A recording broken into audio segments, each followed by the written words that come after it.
இனிய வணக்கம்.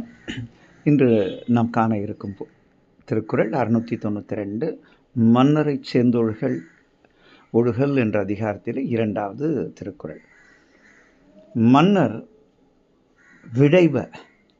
விழையாமை மன்னரால் மன்னிய ஆக்கம் தரும் என்ற குறள். மன்னர் விழையாமை. அப்போ அந்த காலத்தில் மன்னர் ஆட்சி, அதனால் மன்னர் விழைதல். மன்னர் இன்று நிர்வாகி. உயர் பதவியிலே இருப்பவர்கள் எதிலெல்லாம் நாட்டம் கொள்ளுகிறார்களோ உடனிருப்பவர்களும் அதிலே நாட்டம் கொள்ளக்கூடாது என்பதுதான் இங்கு சொல்லப்பட்டிருக்கின்ற ஒரு அரிய செய்தி. அப்போது அவர்கள் விரும்புகின்ற ஒன்றை தாமும் விரும்புவதாக காட்டிக்கொள்ளுதல் அல்லது வெளிப்படுத்துதல், புலப்படுத்துதல் என்பது அது தவறு, நீக்கப்பட வேண்டிய ஒன்று.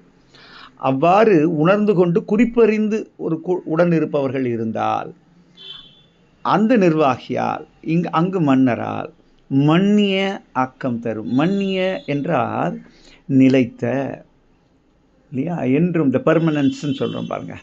மன்னிய நிலைத்த நன்மைகளை தரும். ஆக்கம் தரும் என்றால் செல்வமும் தரும், நன்மை தரும். ஆக்கம் என்ற சொல்லுக்கு பல பொருள் உண்டு.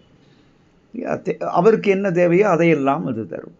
ஏன்னா குறிப்பறிந்து செயல்படுகிறார்கள். முன்னாடியே சொன்னார், ஒரு நிர்வாகிகிட்ட எப்படி இருக்கணும், அகலாது அணுகாது. ஒரு தீக்காயம் எப்படி கிட்டேயும் போயிட மாட்டான், தூரியும். அந்த மாதிரி உடனிருப்பவர்கள் குறிப்பறிந்து செயல்பட வேண்டும்.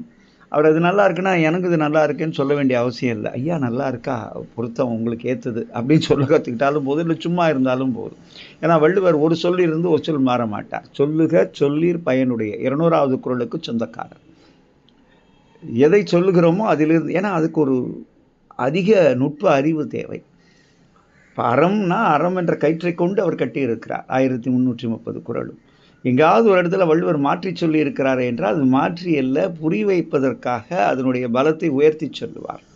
அப்போ இங்கே ரொம்ப அழகாக அதை ஒட்டியே சொல்லுகிறார். மன்னர் என்றால் இப்போ நிர்வாகி, அவர் எதை விரும்புகிறாரோ அதிலே நீயும் விருப்பத்தை காட்டாதே, அது தள்ளி நின்று பார், இல்லையா? அவருடைய விருப்பம் அதிலெல்லாம் நீ நாட்டம் கொண்ட மாதிரி இருக்கக்கூடாது, இல்லையா?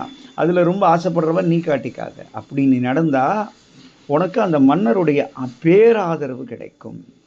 மன்னிய நிலைத்த ஆக்கம், அவருடைய எப்பொழுதுமே அவருடைய அருகன்மை கிடைக்கும், நிலைத்த உதவி கிடைக்கும், ஊக்கம் கிடைக்கும். அதனால் நீ உயர்வ, உனக்கு பல ஆக்கங்கள் வந்து சேரும். இப்போ அருகிருப்பவர் கருத்தில் கொள்ளக்கூடிய ஒரு அற்புதத்தை, ஒரு அறத்தை, ஒரு நிர்வாக அறத்தை மிக அழகாக சுட்டுகிறார். இதை வாழ்வியலாக்கினால் அனைவருக்கும் நலம் என்று சொல்லி இந்த நாள் இனிய நாளாக இதய வாழ்த்துக்கள். நன்றி, வணக்கம்.